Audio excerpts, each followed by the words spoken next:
లోకం ఒక మాయని తెలుసుకున్నాను.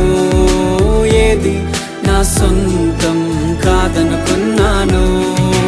తప్పిపోయిన కుమారుని నేనైతే నా కొరకై నిరీక్షించే తండ్రి నా యేసు. తప్పిపోయిన కుమారుని నేనైతే నా కొరకై నిరీక్షించే తండ్రి నా యేసు.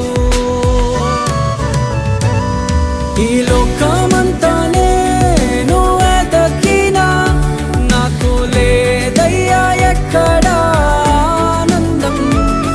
నీ సన్నిధిలో ఒక్క క్షణం